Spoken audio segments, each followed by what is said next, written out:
Hi there, folks. How are you today? We are moving on to Genesis chapter 20 this week in our Sunday school lessons, and we'll be talking about when Abraham uses the lie about Sarah being his sister again. And this time he's talking to Abimelech. He has moved into a new land, and when he moves there, he tells his wife, "Protect me as your husband, and tell everybody that I am your brother and you are my sister." And so, just as similar to how things were in Egypt, they tell that lie, and Abimelech takes Sarah into his house to live there. And in the middle of the night, the Lord comes to Abimelech in a dream and says, "Abimelech, I'm going to kill you because you have a married woman in your household." And Abimelech said, "Well, that's not fair. I didn't know that she was married. He lied to me." And so he comes and confronts Abraham, and Abraham's response is interesting. Abraham says, "Abimelech, I didn't think that you would know anything about fearing the Lord, so because of that I thought I should lie." And then he goes on to say, "And by the way, it's not really a lie because we have the same dad but different moms." And so it leads into an interesting discussion where Abimelech pays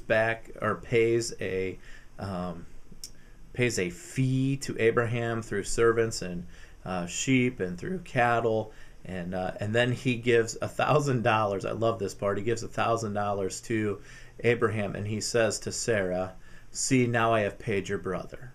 And then Abraham prays and asks God to take away the punishment that had come upon Abimelech and his house, and that all of them were not able to have kids, and that is removed from them. So how do we discuss that with our teens? How do we get anything of worth from this lesson that our teens can learn from? So here's the first question that I really want us to spend some time talking about.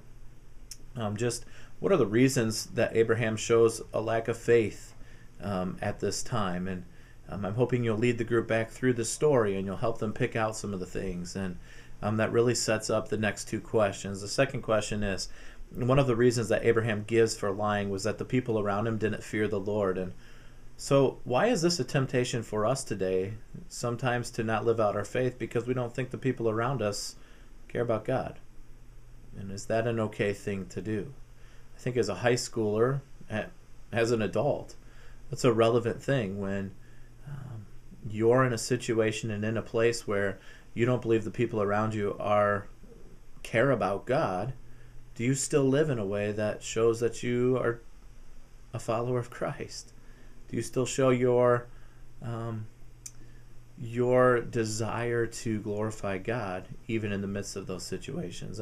Another excuse or another thing that Abraham did was try to make an excuse as to why it wasn't really a lie what he did. And I think maybe you could have a really good discussion with your group about what are some ways we try to use excuses to explain away the sin part of the things that we've done. So I'm looking forward to a good discussion tomorrow. Or Sunday. I hope that you'll be well prepared and ready for it. And the next week we will be having a standalone lesson. We'll be moving away from the Abraham story, probably because our numbers will be a bit lower with Thanksgiving. So if you're going to be out of town for Thanksgiving and stuff, make sure you let me know so that we can know who's going to be there to lead. Thank you very much for serving. I look forward to seeing you guys on Sunday.